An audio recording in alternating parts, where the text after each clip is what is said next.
नमस्कार, लक्षवेधीमध्ये आपल्या सगळ्यांचं स्वागत। मी प्रसाद काथे। महाराष्ट्रामध्ये मोठ्या प्रमाणात दवाखाने बंद आहेत।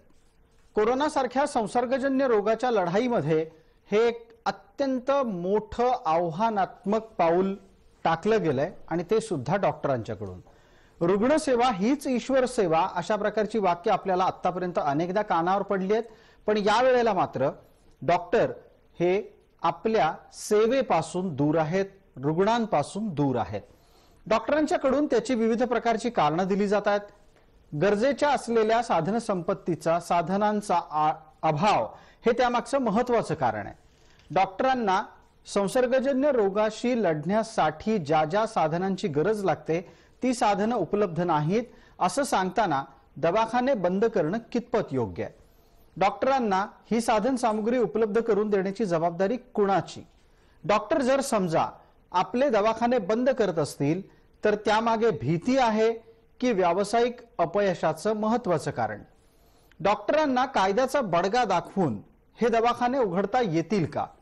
महाराष्ट्राचे राज्याचे प्रमुख वारंवार डॉक्टरांनी आपले दवाखाने उघडावेत असे सांगत असून सुद्धा गेल्या आठवडाभर त्यांचं का ऐकलं गेलेलं नाहीये? आणि जर डॉक्टर अशाच पद्धतीने दवाखाने बंद ठेवणार असतील तर पक्षीय पातळीवर पक्षाचे कार्यकर्ते डॉक्टरांच्या विरोधात सक्रिय होत आहेत का? महाराष्ट्रामध्ये डॉक्टर आणि समाज इतकंच नाही तर वैद्यकीय सेवक यांनाही विविध प्रकारे कोरोनाची बाधा होण्याचे प्रकार समोर येत आहेत। विषय केवळ आणि केवळ ठाण्यापुरता किंवा एखाद दोन शहरांपुरता मर्यादित नाही, तर अनेक ठिकाणी डॉक्टरांना उपचार करताना कोरोनाग्रस्त रुग्णाच्या संपर्कात आल्यामुळे कोरोनाची बाधा झाली आहे। हाच एक अत्यंत महत्त्वाचा मुद्दा हा परदेशात सुद्धा लक्षात आलेला आहे आणि ज्यामुळे डॉक्टरांच्या घरापर्यंत कोरोना पसरला आणि तिथून तो समाजामध्ये आणखी वेगाने पसरलाय। या सर्व गोष्टींना लक्षात घेऊन डॉक्टर संरक्षणाची मागणी करतात। कायद्याने हल्ल्यापासून डॉक्टरांना संरक्षण आहे, पण संसर्गजन्य आजारात डॉक्टरांना स्वतःच्या जीवाची काळजी घेण्यासाठी कसल्या प्रकारचं संरक्षण सध्या उपलब्ध आहे? या आणि अशा विविध प्रश्नांवर आजची लक्षवेधी चर्चा। महाराष्ट्रात दवाखाने कसे उघडणार?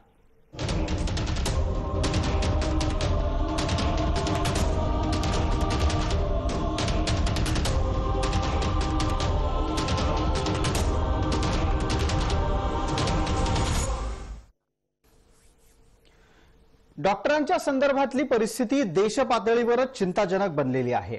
महाराष्ट्रामध्ये ज्या पद्धतीनं डॉक्टरांनी दवाखाने बंद केले आहेत त्याचबरोबर महाराष्ट्रात ज्या पद्धतीनं डॉक्टरांवर आणि वैद्यकीय सेवकांवर हल्ले होत आहेत हा विषय सुद्धा संसर्गा इतकाच चिंताजनक आहे।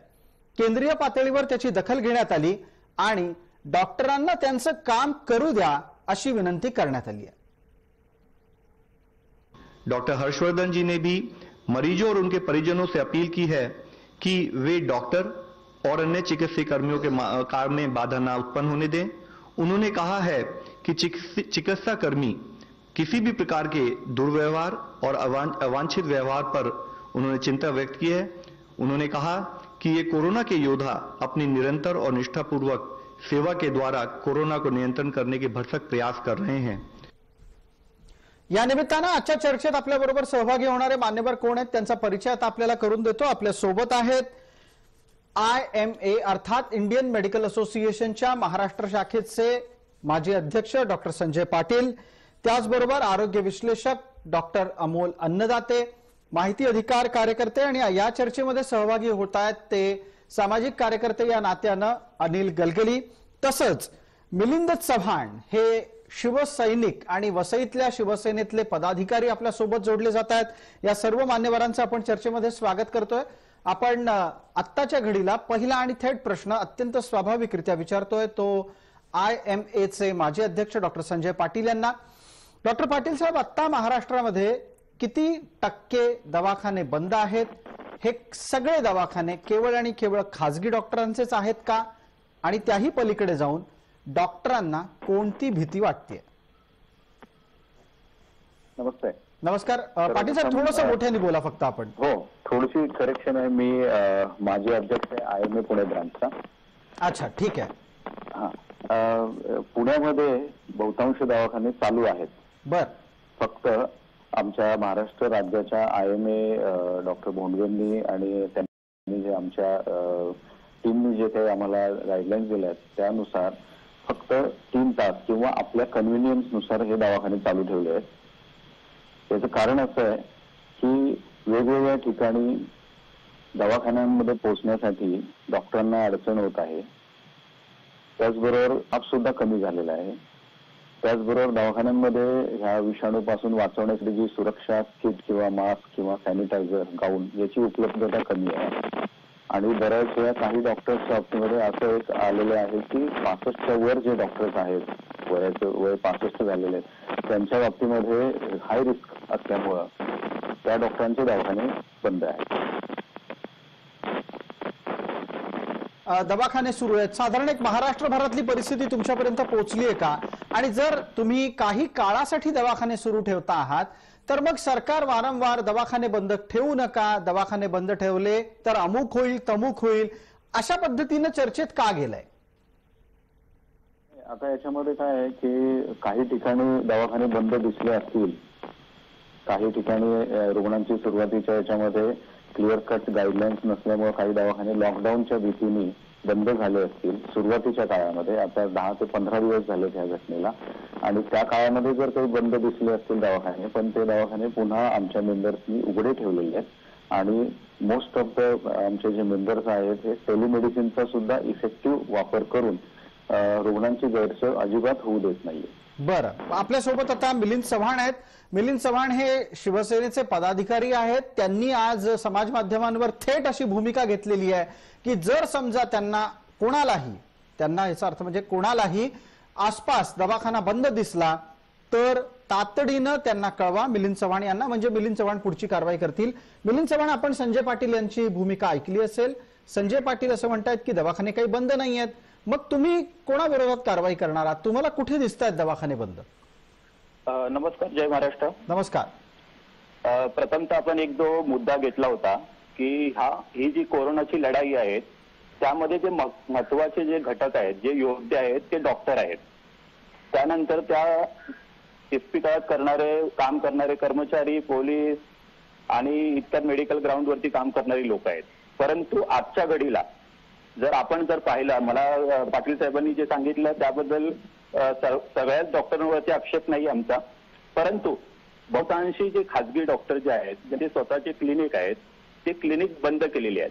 आज वसई विरार शहर महानगरपालिकेमध्ये जर फिरलात तर आम्हाला कलेक्टर साहेबांना सांगावं लागलं की मुख्यमंत्र्यांचे आदेश आहेत की हे क्लिनिक ओपन ठेवायला पाहिजे, डॉक्टरांनी तिथे बसायला पाहिजेत, तरी देखील हे क्लिनिक म्हणजे आता मला यामध्ये हस्तक्षेप करून एक प्रश्न विचारायचा आहे की महाराष्ट्राच्या राज्यप्रमुखांचे आदेश हे अंमलबजावणी करण्यासाठी पक्ष कामाला लागलाय का?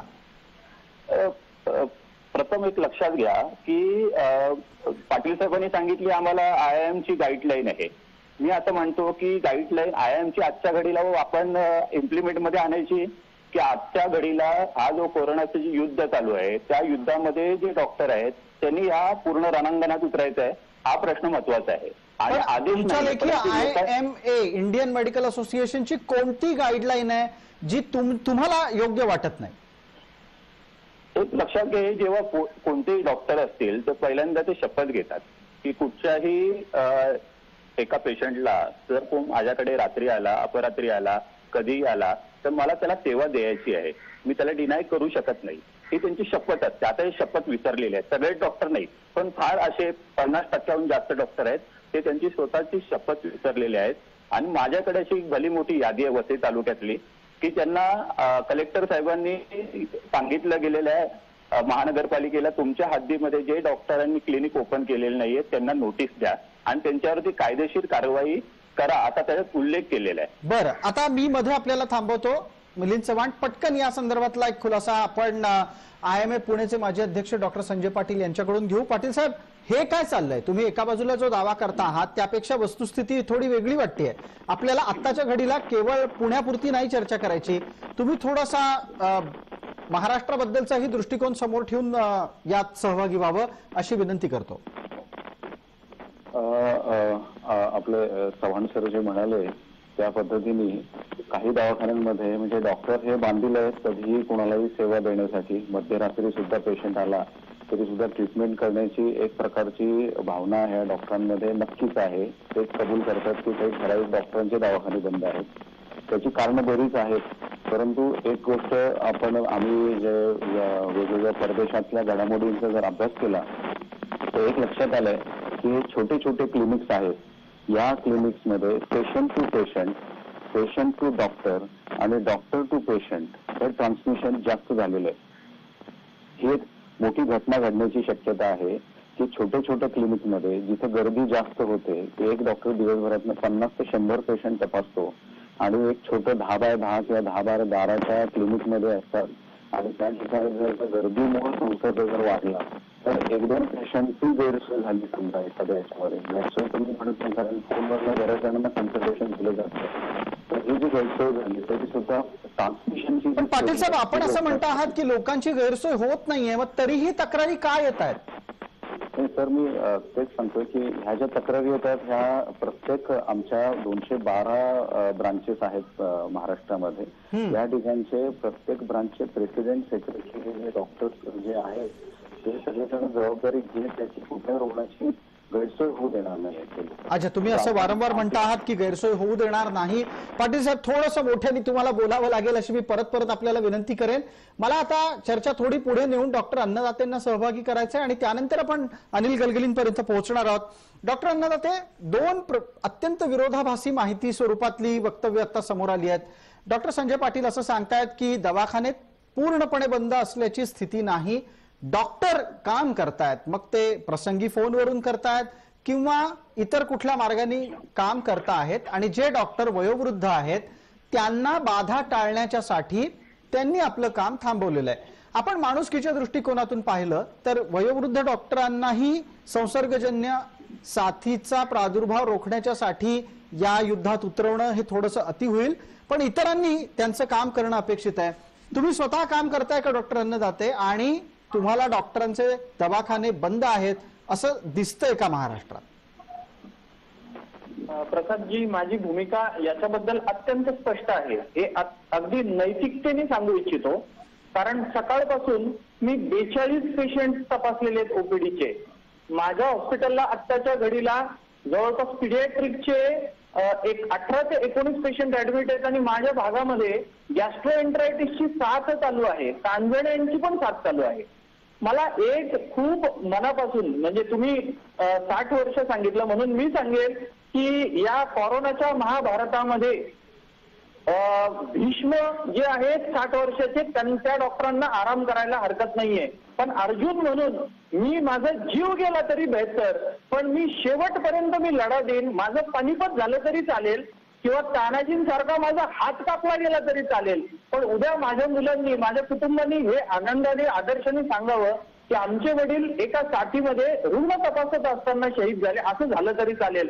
म्हणून मला अत्यंत कळकळीचं माझे डॉक्टर म्हणजे ते आदेश आणि सगळ्या गोष्टी बाजूला ठेवू. मुख्यमंत्री महोदयांचा आदेश हा आहे पण तोही थोडा वेळ बाजूला ठेवू. पण आपलं आयुष्य, आपल्या आयुष्याचं साध्य आणि साधन म्हणजे आपले रुग्ण आहेत आणि त्यांच्यासाठीच आपलं जगणं आहे, त्यांच्यावर आपली भाकरी आहे, हे सगळ्यात महत्वाचं आहे. म्हणून अशा वेळेला एक लक्षात घ्या, दोन गोष्टी. एक तर पहिली गोष्ट म्हणजे आता कोरोना आहे म्हणजे बाकीचे आजार झोपलेले आहेत का?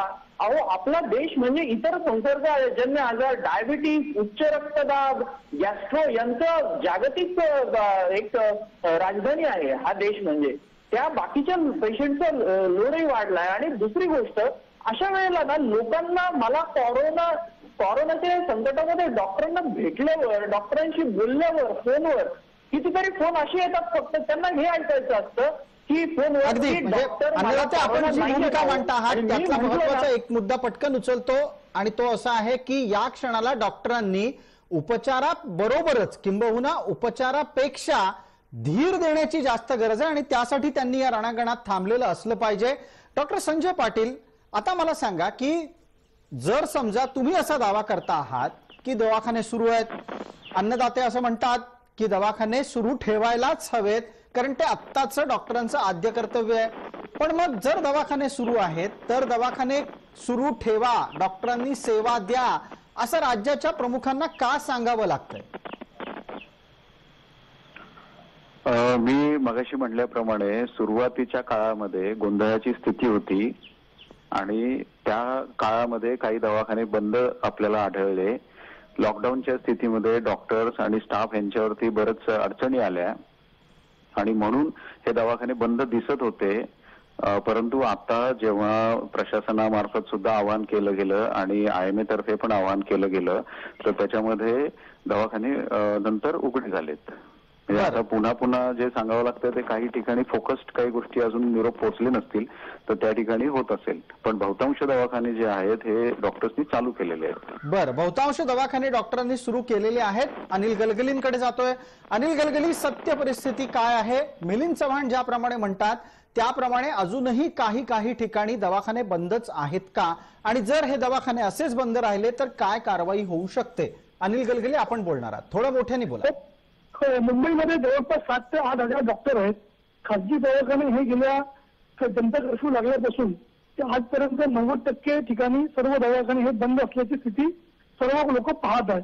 म्हणून राज्य माननीय मुख्यमंत्री असून देत किंवा राजेश टोपे यांना वारंवार टीव्हीवर येऊन आव्हान करावं लागत आहे की दवाखाने सुरू करावे. परंतु दुर्दैवाने मुंबई शहरामध्ये उपनगरामध्ये अशा प्रकारचे दवाखाने सुरू न केल्यामुळे 31 मार्च 2020 ला मुंबई महापालिकेचे आयुक्त प्रवीण परदेशी यांनी एक पानाचा आदेश काढला. त्याच्यामध्ये त्यांनी स्पष्ट केलं दवाखाने, लॅब आणि मेडिकल बंद करणाऱ्या संचालक आणि डॉक्टरांवरती आम्ही कारवाई करणार. कुठलंही सबळ कारण आढळलं नाही तर प्रतिबंधक कायदा 1897 तर भादरवी कलम 188 अंतर्गत कायदेशीर कारवाई होणार. काय कायदेशीर कारवाई होऊ शकते अनिल गलगली, आपण ते पण सांगा. खरं म्हणजे भादरवी कलम 188 अंतर्गत जे आपल्या इसेन्शियल ज्या सर्व्हिसेस आहेत त्या बंद करण्याचे अधिकार त्यांना नाही.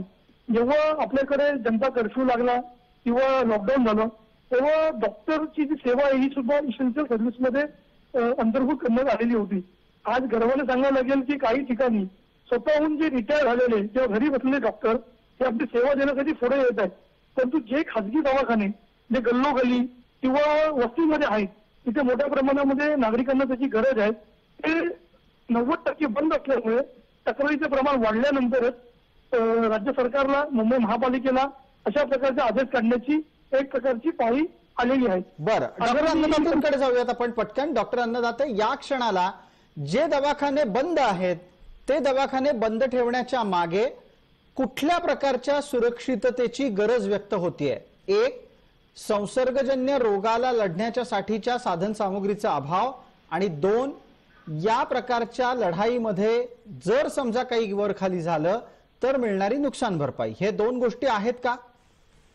हे बघा, आता मी एक बाजू सांगितली, मला आता दुसरी बाजू काय झालंय, एक गोंधळ कसा उडालाय बघा. काय झालंय की एक जी 3 प्रकारचे हॉस्पिटल्स आपल्या महाराष्ट्रात आहेत. एक आहे जनरल प्रॅक्टिशनर जे क्लिनिक चालवतात, दुसरे आहेत कन्सल्टंट, MBBS MD डॉक्टर्स, त्याच्यातही OPD चालवणारे आणि मोठे हॉस्पिटल जे सिरियस रुग्णांची ट्रीटमेंट करणारे, आणि तिसरे आहेत कॉर्पोरेट हॉस्पिटल जे कॉर्पोरेट इंडस्ट्रीज आणि फर्म्स चालवतात.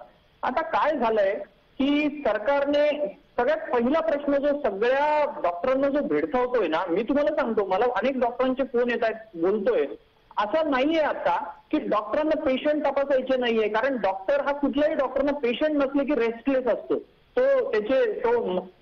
जशी एखादा मासा पाण्याच्या बाहेर असतो ना तशी त्याची तडफड होत असते.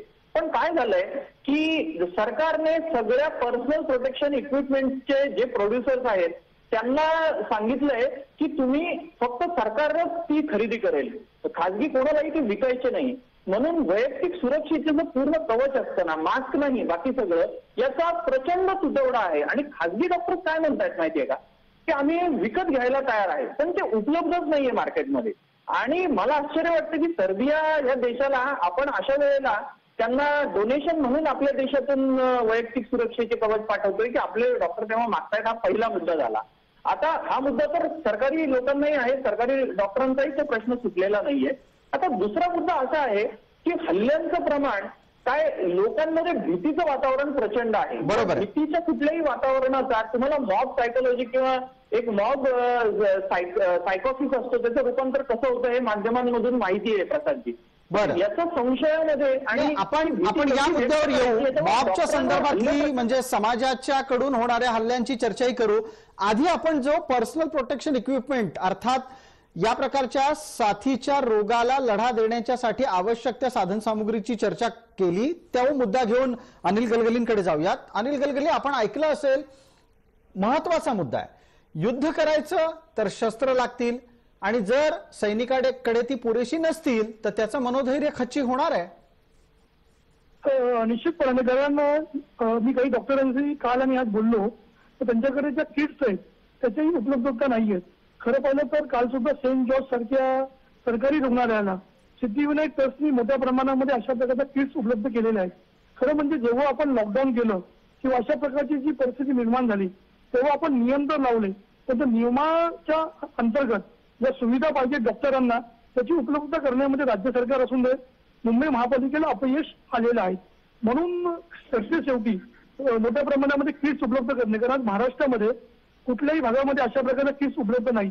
कालच आमचे चांदिवलीचे माजी आमदार नसीम खान त्यांच्याकडे काही डॉक्टरांनी विनंती केली की आम्हाला किट्स देण्यात याव्यात, तर त्यांनी गुजरातमध्ये ऑर्डर दिलेली आहे. म्हणजे महाराष्ट्रामध्ये अशा प्रकारचे किट्स बनवण्याची सुद्धा उत्पादन क्षमता आपल्याकडे नसल्यामुळे मोठ्या प्रमाणामध्ये भीती निर्माण झालेली आहे आणि ही भीती स्वाभाविक आहे.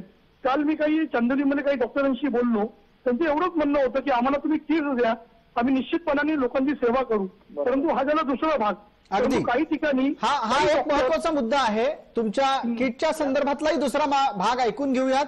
डॉक्टर संजय पाटील यांनाही विचारायचंय आणि आता मिलिंद चव्हाण यांनाही विचारायचंय. मिलिंद चव्हाण, या वस्तुस्थितीवर काय आपल्याकडे उत्तर आहेत? डॉक्टर म्हणतात आम्ही लढायला तयार आहोत, आम्हाला तुम्ही ढाल द्या, तलवार द्या, भाले द्या, बर्ची द्या, तोफा द्या, बंदुका द्या, गोळ्या द्या. म्हणजे ह्या सगळ्या गोष्टी डॉक्टरांच्या भाषेमध्ये वेगळ्या असतात.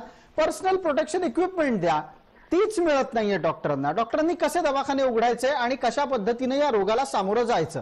म्हणजे आपण असं सरळ अपेक्षित करायचंय का की कोणत्याही प्रकारच्या स्वतःसाठीच्या आवश्यक त्या सुरक्षा कवचाला टाळून डॉक्टरांनी संसर्गजन्य या रोगाचा सामना करावा? मिलिंद चव्हाण. अच्छा, पहिल्यांदा मी डॉक्टर अन्नदाते यांचे आभार व्यक्त करतो.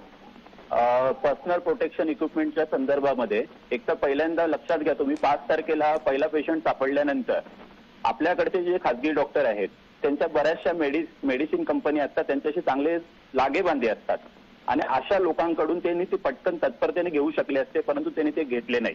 किती रुपयाला किट? 1000 रुपयाला मिळत होतं ना, ऑनलाईन पण मिळत होतं. मला वाटतं 15-20 दिवसापूर्वी ऑनलाईन पण मिळत होतं, तरी देखील घेतले नाहीये. तुम्हाला आता या छोट्या डॉक्टरांचं मी सांगतोय, तुम्हाला 2 दिवसापूर्वीची मी गोष्ट सांगतो.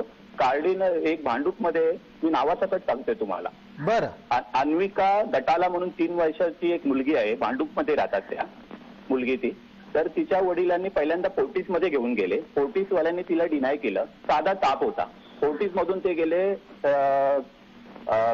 रिलायन्स मध्ये, प्रार्थना समाजच्या इथे, तिथेही डिनाय केलं. नंतर भाटिया हॉस्पिटलमध्ये त्यांना तिथे घेऊन गेल्यानंतर त्यांच्यावरती ट्रीटमेंट त्या मुलीवरती करण्यात आली. व्हायरल फीवर होता साधा, परंतु तुम्ही चेकअप करायचं नाही, तुम्ही लक्ष द्यायचं नाही. आणि खासगी डॉक्टरांना आहेत ना, माझं म्हणणं आहे की जर तुम्ही तुमच्याकडे ओपीडीला जर 40 लोक जर येत असतील, पेशंट येत असतील, टायमिंग द्या, तासाभरामध्ये 5 पेशंट तुम्ही घ्या, सोशल डिस्टन्सिंग ठेवा.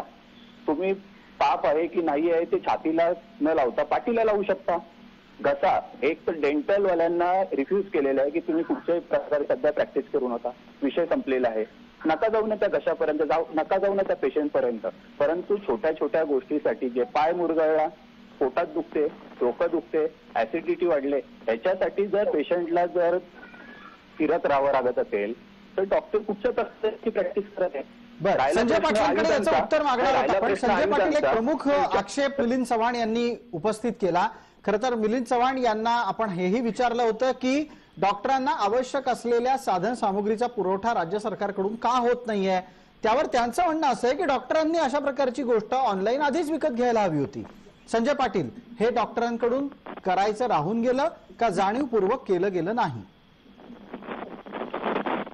ही जी प्रोटेक्टिव्ह इक्विपमेंट जे आपण म्हणतो आहोत, ही बाजारामध्ये जेव्हा हा जो साथीचा आपल्या इथं सुरुवात झाली 8-10 मार्चच्या दरम्यान जेव्हा सुरुवात झाली तेव्हापासूनच याची अवेलेबिलिटी कमी आहे.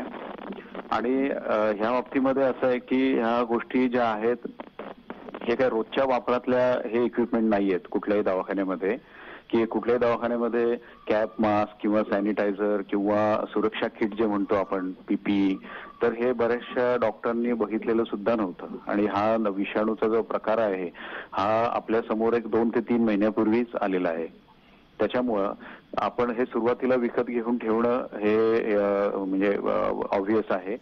आणि आता याच्यानंतर जेव्हा आम्ही विकत घ्यायला जातो आहोत तर आम्हाला ह्या दुकानांमध्ये हे मिळत नाहीये आणि मुंबईवरून मागवा किंवा बाहेरून मागवा, आणि बाहेरून मागवताना त्या ट्रान्सपोर्टसाठी खूप अडचणी येत आहेत आणि याच्या किमती प्रचंड प्रमाणात वाढलेल्या आहेत. बरं, एका छोट्या किमती वाढलेल्या आहेत, मागणी तसा पुरवठा होत नाहीये, डॉक्टरांना इच्छा असून सुद्धा गरजेच्या गोष्टी मिळत नाहीयेत. अनिल गलगलींकडे जातो आहोत, त्यानंतर आपण डॉक्टर अन्नदातेंकडेही जाऊ. अनिल गलगली, आता सांगा याच्यासाठीचा काय मार्ग असला पाहिजे? डॉक्टरांच्यासाठी जर सेवा देतानाच्या या अडचणी जन्माला आल्या असतील तर त्या अडचणींमधला मार्ग कसा काढायचा? खरं पाहिजे सिद्धिविनायक त्यासारख्या काही संस्थांनी अशा प्रकारचे किट्स असतात ते निशुल्क उपलब्ध करून दिलेले आहेत. पण दुर्दैवाने राज्य सरकार असून देत, मुंबई महापालिका असून देत, त्यांनी अशा प्रकारची कुठलीही व्यवस्था अद्यापर्यंत केली नाही. परवा 31 मार्च 2020 रोजी जो त्यांनी आदेश काढलेला आहे त्यामध्ये त्यांनी कलम 188 चा तो उल्लेख केलेला आहे. परंतु त्याच्यामध्ये सुद्धा त्यांनी असा एक उल्लेख केला की सबळ कारण असल्याशिवाय, म्हणजे डॉक्टर जे आजारी असतील किंवा अशा प्रकारचे किट्स उपलब्ध नाहीत तर ते कारण देऊन ते त्याच्यामधून वाचू शकतात. परंतु सरकारने आता सुद्धा, तर आपल्याकडे लॉकडाऊन हा 14 तारखेपर्यंत आहे, पुढे वाढवण्याची सुद्धा शक्यता नाकारता येत नाही. तर महापालिकेने आणि राज्य सरकारने अशा काही लोकांना किंवा अशा काही कंपन्यांना शोधून हे युद्ध स्तरावर अशा प्रकारचे जर किट्स बनवले तर निश्चितपणाने मुंबई आणि महाराष्ट्रामध्ये सर्व दवाखाने हे आपल्याला उघडे दिसतील. आपल्याला तशा पद्धतीची प्रोएक्टिव्ह अर्थात सकारात्मक, कृतिशील सकारात्मक भूमिका ही राज्य सरकार आणि मुंबई महापालिकेकडून अपेक्षित आहे. डॉक्टर अन्नदाते, एक दुसरा महत्वाचा मुद्दा जो डॉक्टरांशी निगडीत आहे, थोडासा चर्चेत मागे राहील, या निमित्तानं त्याचा पुनरुच्चार करतो. डॉक्टरांनी ऑनलाईन समजा या गोष्टी विकत घ्यायच्या ठरवल्या असतील तर त्या त्यांना आता कितपत उपलब्ध होणार आहेत? संजय पाटील असं म्हणाले की ते आता उपलब्ध होतच नाहीयेत. जर ही अवस्था पुणे मुंबईत आहे तर ग्रामीण भागात काय झालंय? नाही, ग्रामीण भागात हे बघा, त्या पर्सनल प्रोटेक्शन इक्विपमेंटच्या बाबतीत ना आमच्याकडे म्हण आहे की आई जेवायला देईना आणि बाप भीक मागू देईना. काय झालंय बघा प्रसादजी, शासन, आणि मला त्याचं कारणही सापडलं जे आपण आपल्या चर्चेत घेतलं, की जिल्हाधिकारी पीपीईची खरेदी स्वतः पण करत नाहीयेत सरकारतर्फे, कारण त्यांनी पीपीईचा जो रेट ठरवलाय ना त्या रेटमध्ये पीपीई अवेलेबलच नाहीयेत मार्केटमध्ये, अशी गंमत आहे. आणि सरकारने या सगळ्या ज्या खासगी पीपीई बनवणारे हे तर एकतर आता एक मोठी गोष्ट मी मोठा स्फोट करतो की याचं जे कापड फायबर आहे ना ते भारतात तयारच होत नाही, ते एक्सपोर्ट होऊन येतं. जेव्हा साथ सुरू झाली ना तेव्हा आपल्या देशातल्या यांनी डिसेंबरमध्ये चायनाला हे भरपूर विकून टाकले. हा जाऊ द्या, हा वेगळा मुद्दा आहे. पण मला असं वाटतं की तुम्ही खरेदी करण्याची परवानगी द्या. दुसरा जो ट्रान्सपोर्टचा मुद्दा सांगितला ना, पीपीईच्या ट्रान्सपोर्टला एक खूप मोठा प्रॉब्लेम येतोय. आता पीपीईचा मुद्दा सोडून ना एक महत्वाचा मुद्दा मी तुम्हाला सांगतो ज्याच्यामुळे डॉक्टर घाबरलेले आहेत. अशा 7 घटना, 7 मिलिंद चव्हाणजी, तुम्ही नीट ऐका आणि मुख्यमंत्री, माननीय मुख्यमंत्र्यांपर्यंत हे पोहोचवा. 7 घटना अशा झालेल्या आहेत की डॉक्टरांनी माझ्याकडे संशयित रुग्ण आहे असं कळवलं की, आणि तो रुग्ण जर चुकून पॉझिटिव्ह आला की ते हॉस्पिटल, तिथला स्टाफ ते हॉस्पिटल सील करून टाकतात, सील. अगदी असं जर केलं तर, आणि गव्हर्नमेंट मेडिकल कॉलेज नागपूर, शासकीय वैद्यकीय महाविद्यालय नागपूरचं 9चे 9 डॉक्टर प्रमुखांसह सगळं युनिटच सील झालं, पूर्ण क्वारंटाईन झालं. त्यांना क्वारंटाईन आहे ठीक आहे, पण अशा पद्धतीने आपण जर काम केलं तर आपली पहिली फळी जी आहे ना सैनिकांची ती संपून जाईल ना असं. आणि दुसरा याच्या जोडीला डॉक्टर अन्नदाते एक आणखी महत्वाचा विषय मांडतो की आपण कोणाला होम क्वारंटाईन करायचं आणि कोणाला करायचं नाही या बाबतीतला विविध पातळ्यांवरचा संभ्रम इतका भयानक आहे की नुसतं कोरोनाच्या संदर्भातलं क जरी ऐकायला आला की धर आणि कर क्वारंटाईन अशा पद्धतीची परिस्थिती दिसतेय. आपण काळजी घेतोय हे मान्य आहे, पण काळजी घेताना त्याच्यात कोणाला तरी त्या क्वारंटाईनच्या सीमारेषेच्या बाहेर ठेवावं लागेल जेणेकरून तो जर डॉक्टर असेल तर तो उपचार करू शकेल. मिलिंद चव्हाण, हा मुद्दा गंभीर आहे आणि अशा पद्धतीनं हॉस्पिटल जर सील होत राहिली तर उद्या उरेल कोण मदत करायला? डॉक्टरांनी काम कसं करायचं? बोलू का मी? अगदी मिलिंद चव्हाण, आपणच बोलणार आहात. पहिल्यांदा एक लक्षात घ्या, अशा फार कमी घटना आहेत पहिली गोष्ट. आणि एखादी नाही मिलिंद चव्हाण, कसं आहे ना, घटना कमीच असतात पण हो. त्याचा होणारा मानसिक परिणाम भरपूर असतो. हो ना, परंतु आपण जर पहिली फळी जर डॉक्टर म्हटलं असाल तर पहिली फळी जर कामच करणार नसेल आणि जर पहिल्या फळीला जर काय दगाफटका होत असेल तर सरकारने जर ते पाऊल उचललं असेल त्यात काय मोठा इश्यू आहे? कदाचित तो त्यांच्या फायद्यासाठीच आहे ना. तो कदाचित त्यांना जर कदाचित कोरोनाची लागण झाली असेल तर त्यांच्या फायद्यासाठी जर सरकारने पाऊल उचललं त्यात वावगं काय आहे? बरं, त्याचं उत्तर घेऊयात पटकन. डॉक्टर अन्नदाते याचं पटकन उत्तर द्या. नाही, एक पाटील जे बोलतात आहेत ना, त्याचं एक मी पहिल्यांदा सांगतो की जे खाजगी, ठीक आहे, तुम्ही आता एक विचार करा, कस्तुरबा आहे, हिरा 7 हिल्स आहेत, तिथे हे जे डॉक्टर आहेत हे काम करणारे आहेत, ते शासनाचे आहेत, ते डॉक्टर वेगळे आहेत का? ते रेग्युलर जात आहेत ना तिथे. मिलिंद चव्हाण, आता तिथला पण एक तपशील तुम्हाला द्यायला लागेल. कस्तुरबा असेल किंवा राजावाडी असेल किंवा इतर कुठली शासकीय रुग्णालय असतील, तिथे होणाऱ्या संसर्गामुळे सुद्धा तिथला स्टाफ घाबरलाय. हो ना, खरी गोष्ट आहे. नाही, परंतु ते हॉस्पिटल बंद केलं नाहीये, ते डॉक्टर येत नाहीये असं नाही घडलेलं आहे. ते हॉस्पिटल सुरू होत आहे, ते डॉक्टर तिथे येतात आहेत. मग खासगी डॉक्टर जे आहेत त्यांना प्रॉब्लेम काय आहे?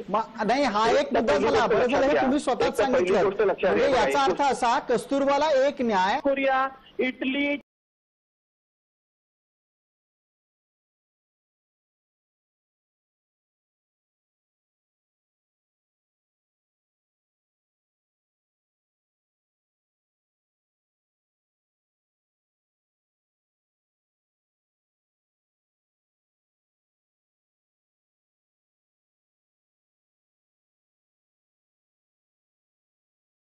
चायना या देशामध्ये रुग्ण सापडला की हॉस्पिटल आणि हे सील होत आहेत. अहो, तुम्हाला मूळ मुद्दा लक्षात येत नाहीये.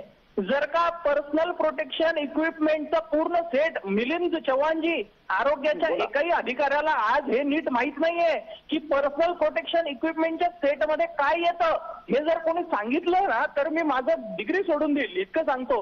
अहो, पर्सनल प्रोटेक्शन इक्विपमेंट घालून जर त्या रुग्णाची काळजी घेतलेली असेल तर कुठलंही हॉस्पिटल आणि कुठलंही डॉक्टरला क्वारंटाईन करण्याची गरज नाही. फक्त भारतात, जगामध्ये ही प्रथा पडली आहे कारण आपल्याला वैद्यकीय ज्ञानच नाही की कुठले कपडे घालून आपण कोरोनाचा पेशंट तपासायला पाहिजे. हा मूळ मुद्दा मिलिंदजी समजून घ्या. मी काय सांगतो, बरोबर आहे, मला त्याच्याबद्दल हे नाहीये. मला एक विषय घ्यायचा. 4 दिवसापूर्वी मेट्रोपोलिसला परमिशन दिली गेली की ते कोरोनाच्या टेस्टच्या संदर्भात निर्णय घेऊ शकतात. लागलीच त्यांच्याकडे जी पूर्ण टीम आहे त्यांच्याकडे जे पीपीई कसे आले? मग जर तुमच्याकडे येऊ शकत नाही त्यांच्याकडे कसे आले? हाही मुद्दा घ्या ना तुम्ही.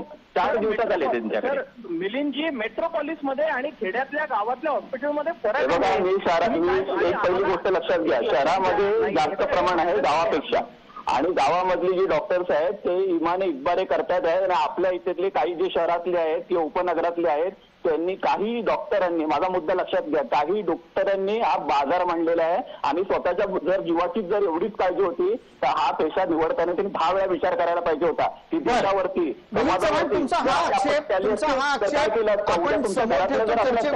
डॉक्टर संजय पाटील यांना पटकन त्याचं उत्तर द्यायला सांगूयात. त्यानंतर जाहिरातीची विश्रांती आहे. संजय पाटील, आपल्या पेशाशी ही बेईमानी होतीये का डॉक्टरांच्याकडून? हे जे म्हणलं गेलं ना की डॉक्टरांनी त्यांच्या पेशाशी हे करावं किंवा हा पेशा निवडतानाच त्यांनी विचार करायला पाहिजे होता, अशी स्थिती नाहीये. प्रत्येक डॉक्टर, मी पुन्हा मगाशी पण म्हणालो की प्रत्येक डॉक्टरची भावना आहे की या साथीच्या आजाराशी लढायला पाहिजे आहे. परंतु हे जे डिझास्टर आलेलं आहे हे वेगळ्या प्रकारचं डिझास्टर आलेलं आहे. ह्याच्याबद्दल डीप अंडरस्टँडिंग आपलं असलं पाहिजे. साधारणतः कुठं जर पूर आला तर पुरातनं आलेले जे रुग्ण असतात त्यांची मॅनेजमेंट, डिझास्टर मॅनेजमेंट ही वेगळी असते. या ठिकाणी हे जे डिझास्टर आलंय ह्याची मॅनेजमेंट टोटली मेडिकली वेगळी आहे. कारण याच्यामध्ये जे आजार आहे याची ट्रीटमेंट कुणाला माहिती नाहीये, कुणाला कुठून कसा होईल हे कुणाला सांगता येत नाहीये.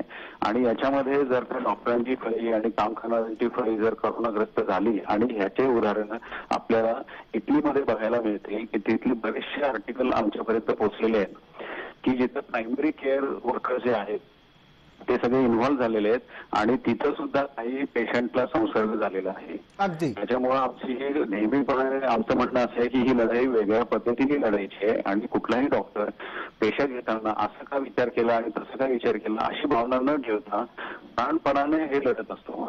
बरोबर आहे. आपण आपली भूमिका मांडलीत. मिलिंद चव्हाण, आपल्यापर्यंत ती पोहोचली असेल.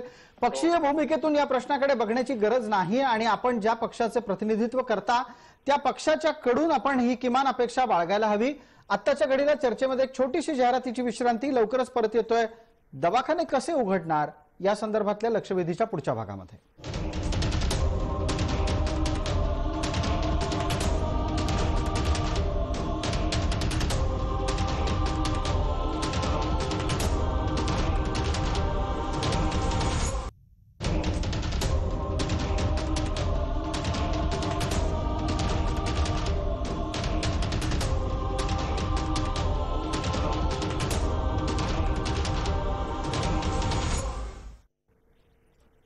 नमस्कार. लक्षवेधीच्या या दुसऱ्या भागामध्ये आपल्या सगळ्यांचं स्वागत. आपल्या सोबत डॉक्टर संजय पाटील आहेत, त्याचबरोबर डॉक्टर अमोल अन्नदाते आहेत, अनिल गलगली आहेत, मिलिंद चव्हाण आहेत. आपण सर्व या मान्यवरांचं पुन्हा एकदा चर्चेत स्वागत करू.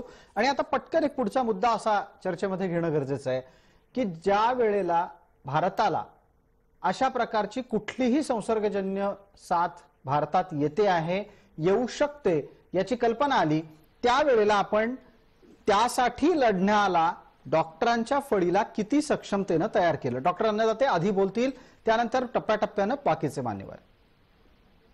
यात पहिली गोष्ट, डॉक्टरमध्ये मी आता शासकीय डॉक्टर आणि खासगी डॉक्टर असं एकत्रित बोलतो. अगदी एक गोष्ट लक्षात घेतली पाहिजे आपण की आपल्या देशामध्ये बहुसंख्य लोक, जरी एक विचित्र चित्र आहे की 80% आरोग्य सेवेचा भार हा आपल्या देशामध्ये खासगी डॉक्टरांची व्यवस्था वाहते हे आपल्याला सगळ्यांना माहिती आहे.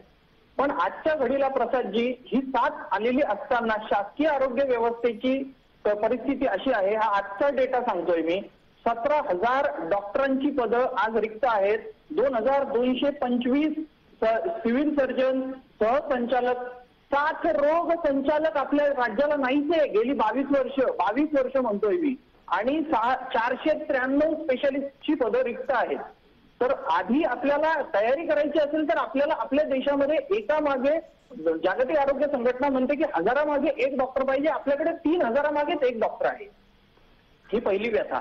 आता याच्यामध्ये काय झालंय, आवाज येतोय माझा? अगदी येतोय, आपला आवाज येतोय, आपण बोलत राहा. यात एक असं झालंय, जी चर्चा आपण आधी केली होती की खासगी डॉक्टरांकडे परत येतो आणि शासकीय, की ज्या प्रमाणात क्रायटेरिया तपासणीचे बदलत चाललेले आहेत ना जागतिक पातळीवर, आणि भारतामध्ये ICMR कडून खासगी डॉक्टरांसाठी किंवा वर्ल्ड हेल्थ ऑर्गनायझेशन कडून, ministry of health and family welfare कडून खासगी डॉक्टरांना ज्या सूचना येत आहेत, आता मी एखादा संशयित रुग्ण पाठवला ना खासगी डॉक्टरनी जर सरकारी हॉस्पिटलमध्ये, शासकीय हॉस्पिटलमध्ये टेस्टिंगसाठी, तर त्याची टेस्टिंगच नीट होत नाही, कारण तो शासकीय यंत्रणेची संशयित रुग्णाची व्याख्याच वेगळी आहे आणि खासगी डॉक्टरची वेगळी आहे. ही सगळ्यात मोठी तफावत ही शासनकर्त्यांपर्यंत का पोहोचत नाहीये, याचा मला खूप मोठा प्रश्न पडलाय. प्रत्येक निमोनियाची तपासणी व्हायला पाहिजे, पण अजून, आणि कम्युनिटी ट्रान्समिशनच्या फेजमध्ये 12वी नंतर आपण पोहोचलोय. म्हणजे आपण ज्या पद्धतीची मागणी इथे उपस्थित केली त्याच्याच साधारण जवळपास जाणाऱ्या काही घटना महाराष्ट्रात घडल्या. शासकीय उपचार पद्धतीसाठी काम करणाऱ्या, अर्थात शासकीय डॉक्टर्सच्या माध्यमातून विविध प्रकारच्या रुग्णालयांमध्ये काय प्रकारचं वर्तन होतं हे सुद्धा जास्त चिंताजनक आहे. तिथे आलेल्या पेशंटला कसं पिटाळून लावलं जाईल याकडेही पाहण्याचा त्यांचा कल दिसतोय. डॉक्टर संजय पाटील, ही गोष्ट बऱ्यापैकी चिंताजनक आहे. यातून धोका टाळण्याची वृत्ती आहे की काम चुकारपण आहे? आता शासकीय यंत्रणेबद्दल, पुणे सिटीबद्दल जर आपण बोललो तर पुण्यामध्ये संख्या जी आहे कंट्रोलमध्ये ठेवण्यामध्ये शासकीय यंत्रणेला नक्कीच यश आलेलं दिसतंय. आणि पूर्वीचा प्रिपेअरनेस किंवा शासनाने आजपर्यंत प्रायमरी हेल्थमध्ये काय काम केलं, काही नाही, पेक्षा आपल्या पुढे असा मोठा मुद्दा असा आहे की इथून पुढे आपण याच्यामध्ये कसं काम करणार आहोत. तर याच्यामध्ये Covid patient, non Covid patient किंवा फ्लू लाईक सिम्पटम्स असलेल्या पेशंटसाठी वेगळं काही आपल्याला एखादं क्लिनिक सुरू करता येईल का, कम्युनिटीमध्ये, एखाद्या शाळांमध्ये जर डॉक्टरांच्या मदतीने तर एखादं क्लिनिक सुरू केलं की ज्या ठिकाणी फ्ल्यूचे पेशंट फक्त स्क्रीनिंग म्हणता येईल अशा पद्धतीने, आणि त्यांना काही आधार दिला गेला. कारण प्रत्येक फ्ल्यू लाईक जो आजार आहे हा म्हणजे कोविडचा आहे असं जी काही भीती आहे लोकांमध्ये, तेही आपण कुठेतरी मोडून काढली पाहिजे. आणि ज्या लोकांना सपोर्ट लागणार आहे फ्युचर येणाऱ्या भविष्य काळामध्ये जर खूप रुग्णांची संख्या वाढली तर वेगवेगळ्या हॉस्पिटल्सचे प्रिपेअर्डनेस आणि त्यासाठी मनुष्यबळाची उपलब्धता याकडे बघणं अतिशय जरुरी आहे. अगदी बरोबर आहे. आणि या निमित्ताने एक पुढचा प्रश्न मग अनिल गलगली यांना मला विचारायचा आहे. अनिल गलगली, जर समजा शासकीय रुग्णालयातच आलेल्या माणसाची तपासणी न करण्याकडे कल वाढत असेल तर ही परिस्थिती महाराष्ट्रासाठी किती चिंताजनक आहे, आणि याच्यावर काही काम होताना तुम्हाला दिसतंय? डॉक्टरांचं मनोधैर्य वाढवणं, त्यांना आवश्यक त्या साधन सुविधा पुरवून त्यांना अधिकाधिक सक्षम करणं, याबाबत सरकारांच्या माध्यमातून काय होतंय, महानगरपालिकेच्या माध्यमातून काय होतंय? खरं पाहिलं तर महाराष्ट्रामध्ये आज परिस्थिती फार भयानक आहे.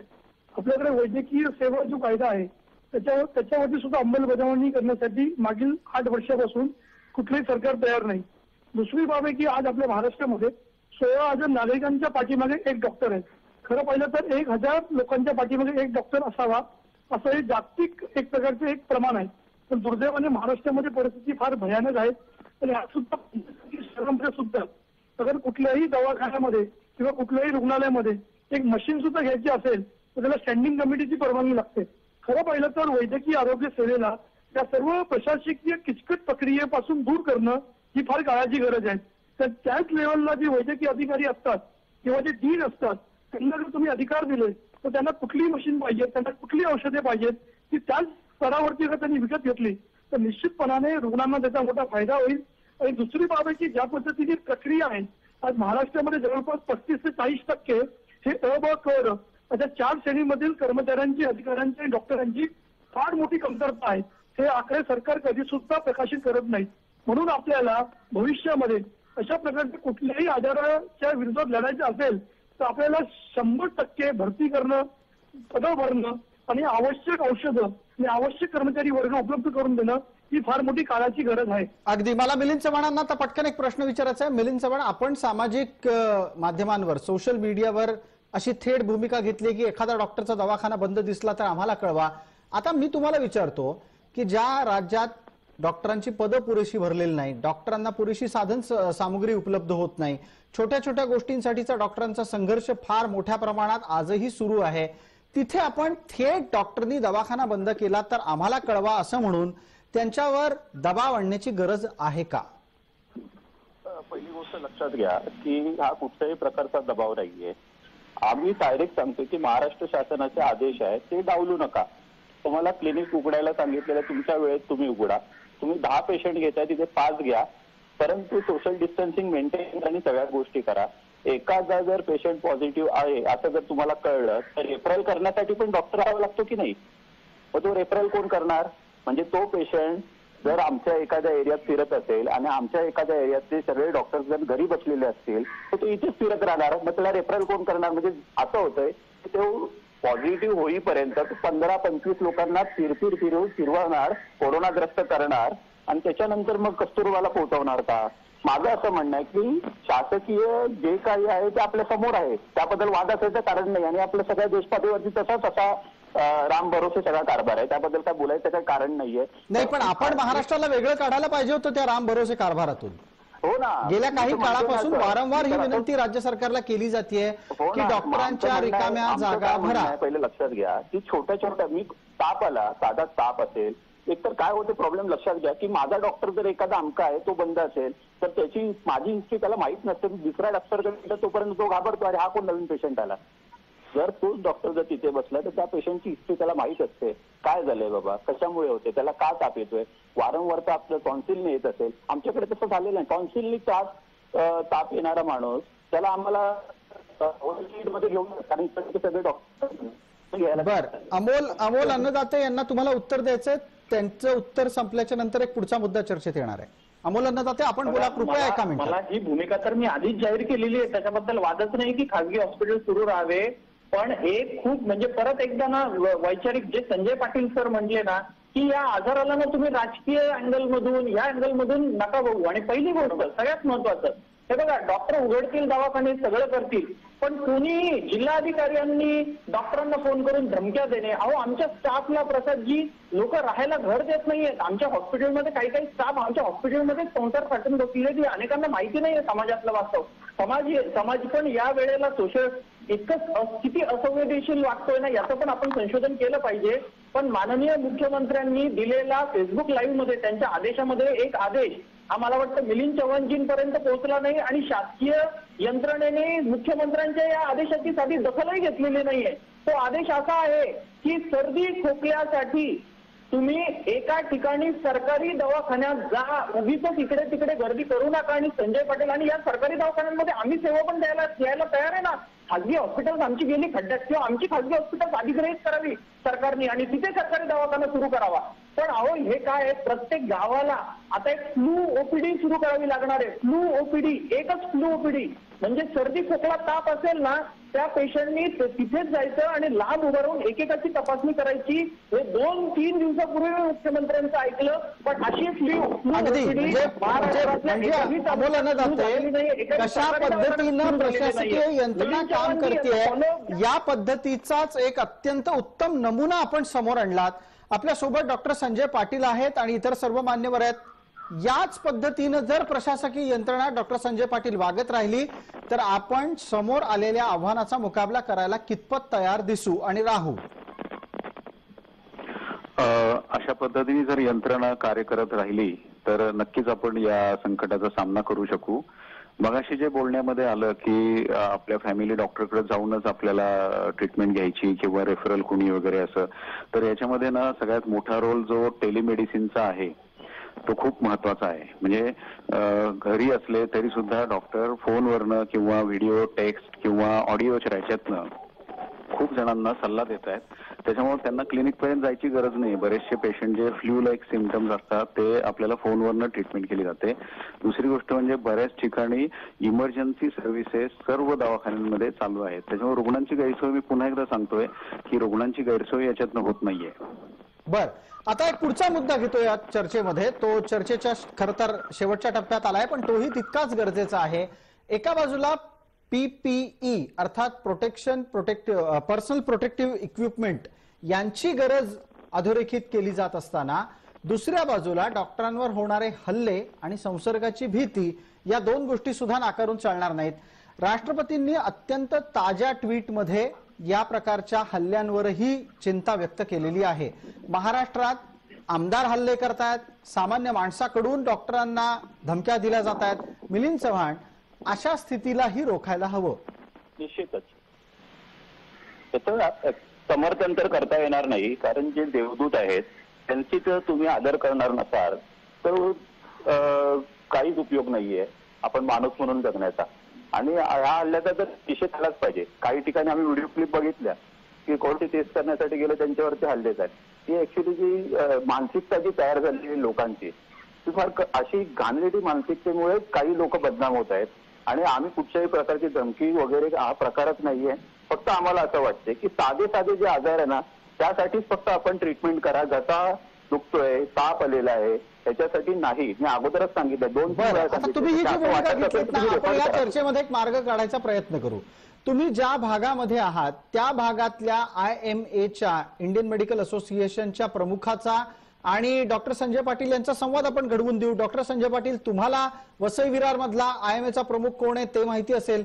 तुम्ही किमान त्यांना फोन करून सांगाल का की बाबा रे, तुझ्या आसपास जर ज्या पद्धतीनं मिलिंद चव्हाण सांगतायत तशी परिस्थिती असेल तर ती तात्काळ बदल. डॉक्टर संजय पाटील, एवढा पुढाकार घेऊ शकता या चर्चेतून? हो सर, आम्ही आता हा तर नक्कीच करू आम्ही. परंतु आमच्या महाराष्ट्र शाखेचे अध्यक्ष डॉक्टर अविनाश बोंडवे सर स्वतः प्रत्येक ब्रांचच्या प्रेसिडेंटच्या संपर्कामध्ये आहेत. त्यांचा फोन सतत चालू आहे, सगळ्यांशी चालू आहे आणि त्यांचं मार्गदर्शन सर्व IMAच्या प्रेसिडेंटला मिळतच आहे. मी सुद्धा त्यांच्या मदतीने ह्या वसई विरार भागामध्ये एक निरोप देऊ शकतो. अगदी. आणि त्याचबरोबर अनिल गलगली आहेत आपल्या बरोबर. अनिल गलगली, मुंबईत काय करायला पाहिजे? कारण मुंबईचा विषय हा कायम जागतिक पातळीवरही तितकाच गांभीर्यानं घेतला जातो आणि जेव्हा धारावी सारख्या झोपडपट्टीमध्ये कोरोना पसरतो, एक रुग्ण दगावतो, तेव्हा मुंबईतल्याही डॉक्टरांनी अधिक सजग सतर्क होण्याची गरज आहे. निश्चितपणाने, कारण मुंबईतील ज्या पद्धतीने दवाखाने बंद आहेत ते सजगतेत म्हणजे त्यांनी सजगता ठेवली आहे की आम्ही दवाखानेच बंद करा, आम्हाला काही होणार नाही. खरं पाहिजे तर शासनाने ज्या ठिकाणी म्हणजे जिल्हाधिकारी यांच्या मार्फत किंवा वॉर्ड ऑफिसरच्या माध्यमातून ज्यांना किटची आवश्यकता आहे त्यांना ताबडतोब किट्स देण्यात याव्यात. कारण फक्त किटच्या नावावरती तुम्ही दवाखाने बंद करू नका. कारण आज शासनाने जो आदेश काढलेला आहे महापालिकेने की ताप किंवा सर्दी खोकला असेल तर तुम्ही त्याची तपासणी करू नका, परंतु बाकी सुद्धा जे उपाय आहेत ते तुम्ही करू शकता. तर निश्चितपणाने सर्व ठिकाणी जे असोसिएशनचे जे अध्यक्ष आहेत, जे डॉक्टर आहेत, त्यांनी एक कोऑर्डिनेशन करून अशा प्रकारचे नागरिकांना विश्वासात घेऊन अगर दवाखाने सुरू केली तर निश्चितपणाने सर्व नागरिक त्यांचं स्वागत करतील आणि त्यांना मदत सुद्धा करण्यासाठी पुढे येतील. सरकारच्याकडून या अपेक्षा आपण बाळगतो आहोत. अन्नदात्यांना मला विचारायचं आहे, डॉक्टर अमोल अन्नदाते, या अपेक्षा किती जुन्या आहेत आणि या किती वेळा आणखीन अपेक्षित करत राहायचं? प्रसादजी, मी फायनल MBBS ला असल्यापासून गेली 20 वर्ष याच्यावर मी तर खूपच म्हणजे मी म्हणेल की मी एक शेमडा डॉक्टर आहे लहाना, पण एक कितीतरी माझ्या अनेक आरोग्य तज्ञ लेखक, डॉक्टर रवी बापट, डॉक्टर संजय कितीतरी डॉक्टर गेली कित्येक वर्ष वर्तमानपत्रातून लिहित आहे की अहो या राज्याच्या देशाच्या आरोग्यासाठी 5% GDP तर स्वप्न आहे माझं, म्हणजे खूप मोठं. किमान 2.5% GDP तरी तुम्ही खर्च कराल की नाही, पण आजही तो आकडा 0.7% आहे. महाराष्ट्राची परिस्थिती तर इतकी वाईट आहे, मी तुम्हाला आकडेवारी पाठ असलेली सांगू, म्हणजे मी ती पाठ करून थकून गेलो आणि बोलून थकून गेलो. आणि ही परिस्थिती खूप जुनी आहे. आजच्या घडीला तुम्हाला आश्चर्य वाटेल की आजच्या घडीला आजची परिस्थिती आहे, अंगणवाडीमध्ये ज्या मुलांसाठी जे अन्न लागतं, रुग्णांसाठी, वृद्ध लोकांसाठी आणि गरोदर महिलांसाठी जे अन्न लागतं, हे अन्न सुरक्षा रक्षकांचे पगार एवढी 62 कोटी रुपयांची देणी ही बाकी आहेत. आणि मी म्हणेल की शिवसेनेचे आहेत, बाकीच्या नाही. यांनी अर्थमंत्र्यांकडे आता हीच वेळ आहे, कोरोना तुम्ही भीक मागा हवं तर त्या पैशाची, पण आरोग्य विभागाला, आणि मी काही दिवसांपूर्वी लिहिलं होतं की आरोग्याच्या मुद्द्यावर सरकार पडतील आणि निवडणुका लढल्या जातील, हे मी 4 महिन्यापूर्वीच लिहिलं आणि मला वाईट वाटतं की ते अशा प्रकारे ते सत्यात उतरत आहे. तर मला वाटतं मी आधी पण सांगितलं होतं की if you sweat in peace you don't bleed in war. म्हणजे आपण शांततेत असताना मेहनत केली ना तर आपल्याला युद्धामध्ये रक्त वाहण्याची वेळ येत नाही, आणि नेमकी तीच वेळ आज आपल्यावर येताना दिसते आहे. अगदी आपण अत्यंत गांभीर्यपूर्वक आणि तितकंच गंभीर महाराष्ट्रासमोरचं चित्र मांडलं. धन्यवाद त्यासाठी. इतर सर्व मान्यवरांचेही आभार, आपण या चर्चेत सहभागी झालात त्याबद्दल. महाराष्ट्र शासनासाठी आरोग्याची परिस्थिती ही अत्यंत गंभीर आहे. मुंबई आणि पुण्यात जे काही चित्र उभं केलं जात आहे त्यापेक्षा जास्त विदारक चित्र जमिनीवर आहे, आणि ग्रामीण भागातली चर्चा तर न केलेली बरी, इतकी परिस्थिती आव्हानात्मक आहे. फक्त याची चर्चा सुरू झाल्याच्या नंतर कोणाला मिरच्या झोंबत असतील तर त्यांनी आपल्या जबाबदाऱ्या एकदा निश्चित तपासून पाहायला हव्यात. तुर्तास लक्षवेधीमध्ये इतकंच. ताज्या बातम्यांसाठी पहा फक्त जय महाराष्ट्र.